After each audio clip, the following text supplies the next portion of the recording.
प्रिय विद्यार्थियों, अंग्रेजी भू राजस्व व्यवस्था का दूसरा व्याख्यान। रेवेन्यू सिस्टम उनका कैसा था, इस पर हम एक व्याख्यान कर चुके हैं और उस व्याख्यान में हमने परमानेंट सेटलमेंट जो अंग्रेज लेकर के आए थे, स्थायी बंदोबस्त जिसको कहा गया, लॉर्ड कॉर्नवालिस ने यहाँ इसको इंट्रोड्यूस किया। और वो सुधार, वो व्यवस्था लेकर के आए स्थायी बंदोबस्त की। उस स्थायी बंदोबस्त में जो उन्होंने 10 इयर्स का एक टेन्योर लिया और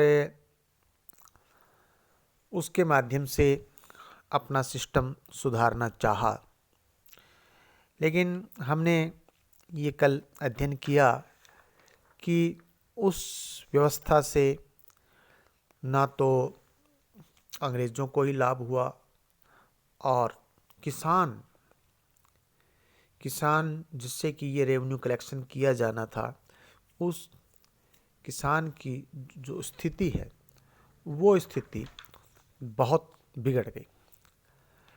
इतिहासकार P.E. रॉबर्ट्स का स्टेटमेंट कि केवल जमींदारों के साथ समझौता करके और किसानों की सर्वथा उपेक्षा करके एक बहुत बड़ी भूल की गई और एक अन्यायपूर्ण कदम उठाया गया।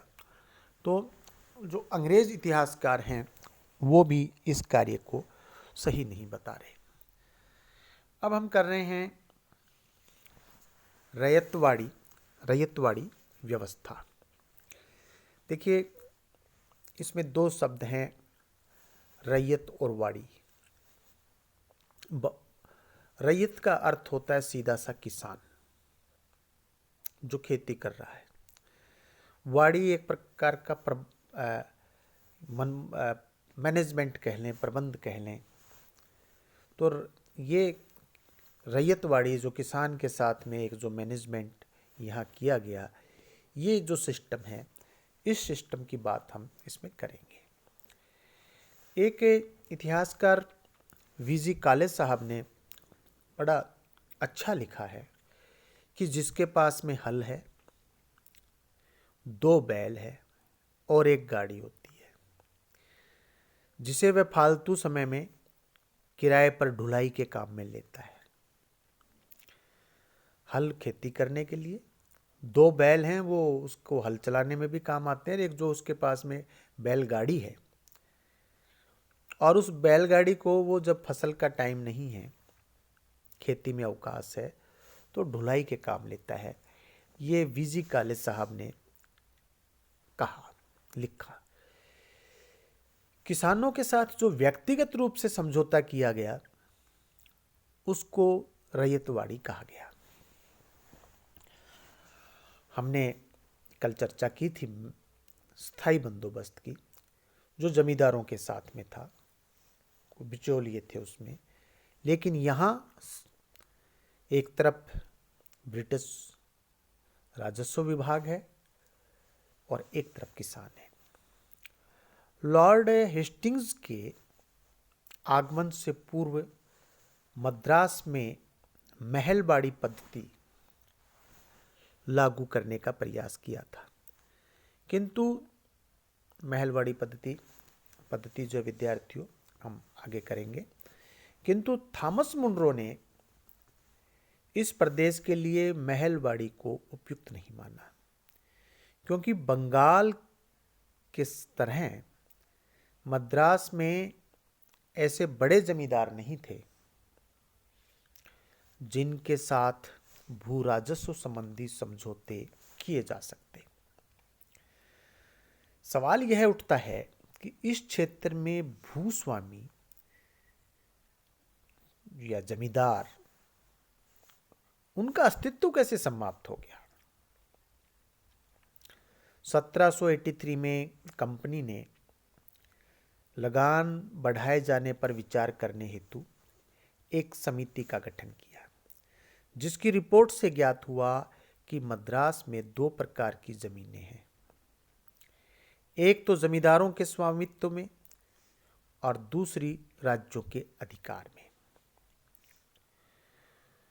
ये दो प्रकार की जो जमीनें हैं वो वहाँ पर कंपनी सरकार ने 1792 से 1802 के मध्य लगभग सभी जमींदारों की भूमि अपने कब्जे में लेकर परंपरागत व्यवस्था को बदल दिया।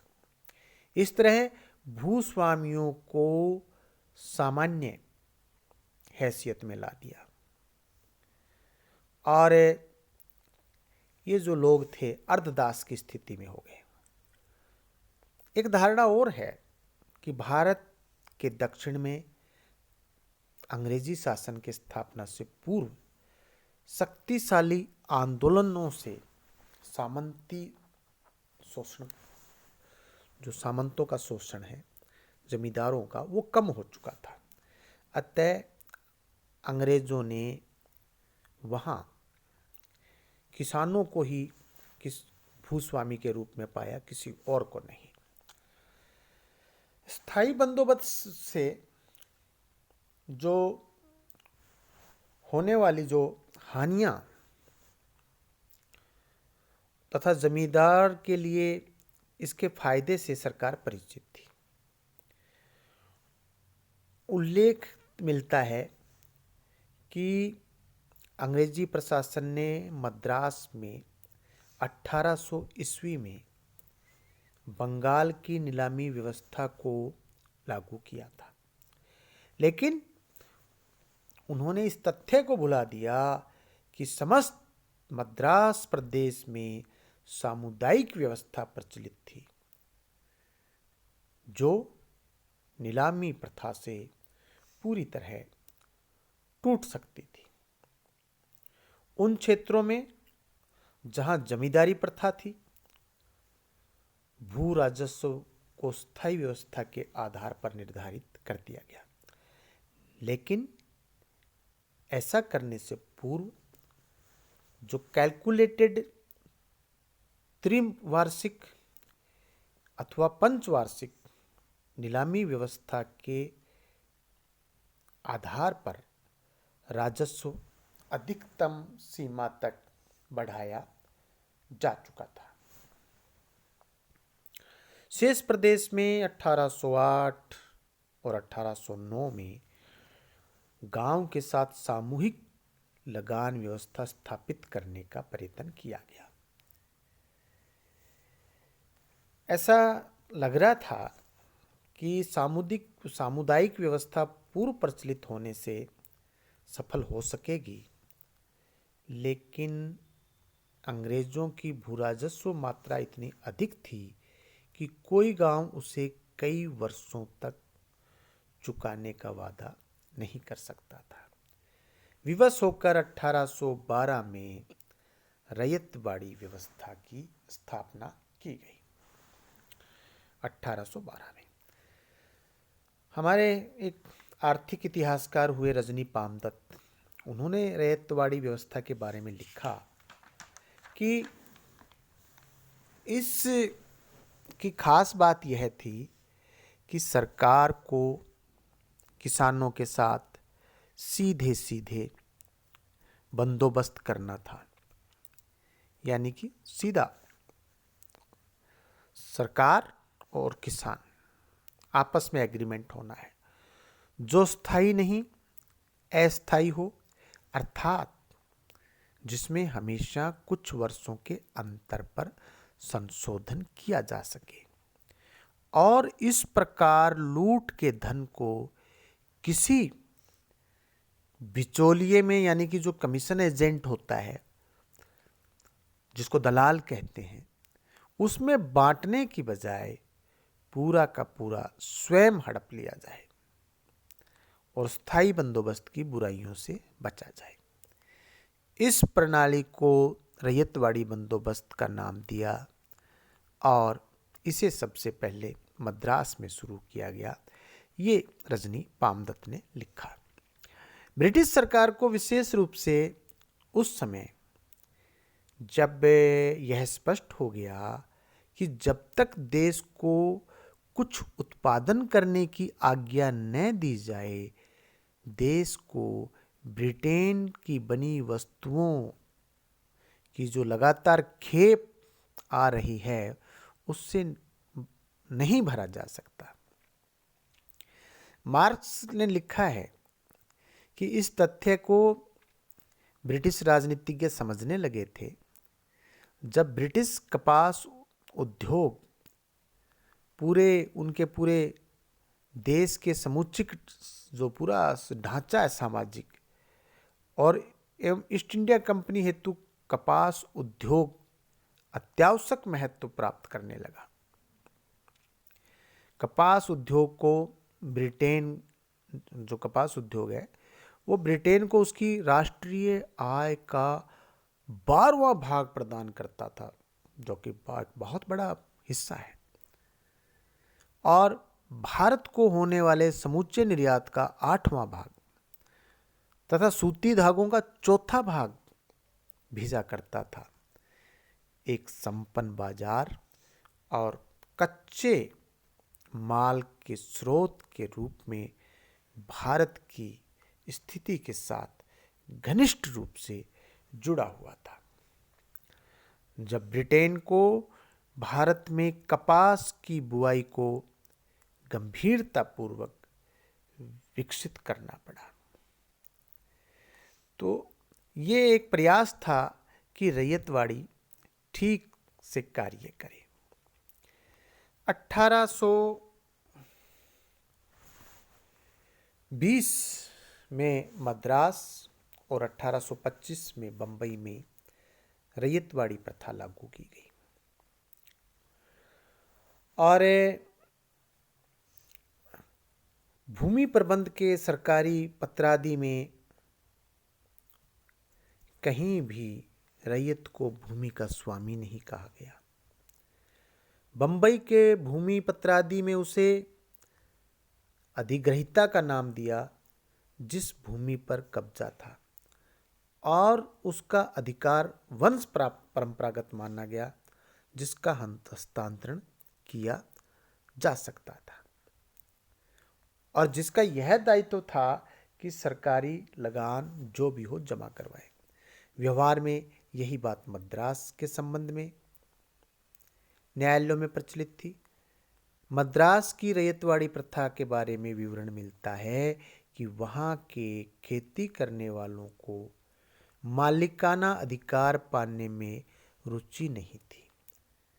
उन्हें इस बात में रुचि थी कि जब तक वे भूमि पर खेती करें और जितनी भूमि पर खेती करें, उन्हें तब तक और केवल उतनी भूमि पर लगान देना पड़े। इस विचित्र रुचि का कारण था कि ये दीर्घकाल से अधिक माल गुजारी, अधिक टैक्स देते देते दुखी हो गए थे। बंबई की रैयतवाड़ी व्यवस्था में कहीं कहीं भू स्वामित्व का प्रभाव दिखाई देता है। वहाँ प्रमुख रैयत एवं अधीनस्थ रैयत की जानकारी मिलती है। अब विद्यार्थियों, हम बात करते हैं रैयतवाड़ी के प्रमुख प्रावधान या उपबंध क्या थे। पहला, राजकीय अधिकारियों एवं लघु उत्पादकों के मध्य कोई बिचौलियों का प्रावधान नहीं रहा, अर्थात सरकार ही सीधे किसान से लगान वसूल करती थी। दूसरा, प्रत्येक रैयत बिना किसी पारस्परिक गारंटी के व्यक्तिगत रूप से कर योग्य था। तीसरा, रैयतवाड़ी प्रथा में जो उसका आवश्यक अंग बन गई वह यह थी कि भूमि का पट्टेदार जब चाहे उचित समय नोटिस देकर जो भूमि उसके पास पट्टे पर थी या उसके किसी भाग को छोड़ सकता था, और इस प्रकार सरकारी मालगुजारी अदा करने के दायित्व से बच जाता था। नेक्स्ट, लगान की अदायगी न होने पर भूमि जब्त की जा सकती थी एवं लगान देते रहने पर चिरकाल तक अपनी भूमि पर जो उसका स्वामित्व है वह रह सकता था। नेक्स्ट, भू राजस्व दरों की समय समय पर 30 वर्ष बाद पुनर्समीक्षा होती थी। साथ ही यह अधिकार था कि वह कर समझौते की पुनर्समीक्षा के दौरान या किसी भी समय पर भूमि के उपयोग को मना कर सके। और अंतिम, लगान भूमि के मूल्य के आधार पर नियत किया जाए, न कि उपज के अनुसार। ये कुछ प्रावधान, प्रमुख प्रावधान थे। रैयतवाड़ी प्रथा भी किसानों के लिए हानिकारक सिद्ध हुई, क्योंकि भू राजस्व की मात्रा अधिक थी। किसी वर्ष फसल खराब होने से लगान में छूट की संभावना कई अनिश्चितताओं से घिरी रहती थी। प्रत्येक 30 वर्षों के पश्चात पुनर्समीक्षा का सुझाव दिया गया। परिणाम स्वरूप किसान 30 वर्ष पश्चात संभावित वृद्धि से आतंकित रहते थे, इसलिए न तो अधिक उपज के लिए और न कोई नई भूमि में खेती करने के लिए प्रोत्साहित होते थे। कहने के लिए शुद्ध उपज के 50% का लगान का प्रावधान था, लेकिन व्यवहार में इससे कहीं अधिक लगान लिया जाता था। यह रैयतवाड़ी व्यवस्था ही कुछ फेरबदल के साथ बंबई प्रेसिडेंसी में लागू की गई। वहां पर भी किसानों पर इस पद्धति से टैक्स का ज्यादा बोझ रहा। अत्यधिक बढ़े हुए लगान के दुष्परिणामों की बात करें तो उनकी भूमि तथा संपत्तियों को नीलाम करवाकर जो कृषक प्रजा थी उनको भिखारियों के रूप में परिवर्तित कर दिया। 8,50,000 किसानों की 19 लाख एकड़ भूमि 11 वर्षों के बीच अंग्रेजी राज्य ने अपने लगान पूरा करने के लिए नीलाम कर दी। शोकजनक तथ्य यह है कि 40,000 एकड़ भूमि सरकार के बार बार नीलाम करने पर भी किसी व्यक्ति ने नहीं खरीदी, क्योंकि उपज से अधिक लगान देते हुए कौन ऐसा व्यक्ति होगा जो सदैव के लिए दरिद्र हो जाना पसंद करेगा। वस्तुतः मद्रास में रैयतवाड़ी व्यवस्था से पूर्व ही लगान में पर्याप्त वृद्धि कर दी गई, जो किसानों के लिए घातक सिद्ध हुई। निष्कर्ष में विद्यार्थियों कहा जा सकता है कि रैयतवाड़ी पद्धति में भू राजस्व की मांग अधिक होने के कारण उन क्षेत्रों में जमींदारों के मध्यम वर्ग का विकास नहीं हो सका, लेकिन भूमि से संबंधित अधिकारों का लेखा अवश्य तैयार हो गया। इन अधिकारों को न्यायालय द्वारा मनवाया जा सकता था। अचल संपत्ति का अधिकार व्यक्तिगत हो गया। इससे गांव के सामुदायिक बंधनों को ढीला करने तथा तोड़ने में सहायता मिली। भूमि अन्य वस्तुओं की भांति हो गई, जिसे सरलता से हस्तांतरित किया जा सकता था। इससे यूं कहें कि सामाजिक गतिशीलता को अत्यधिक बल मिला। शेष अगले व्याख्यान में हम करेंगे, जो कि महलवाड़ी प्रथा एक और रेवेन्यू का जो दूसरा एक नया जो सिस्टम, पहले हमने किया था स्थायी बंदोबस्त, और आज हमने किया कॉन्सेप्ट जो रैयतवाड़ी भू राजस्व व्यवस्था का, और अगले व्याख्यान में हम करेंगे महलवाड़ी राजस्व व्यवस्था और उसका क्या उसका अर्थ है और क्या उसका जो प्रभाव है वो रहा। शेष अगले व्याख्यान में। बहुत बहुत धन्यवाद।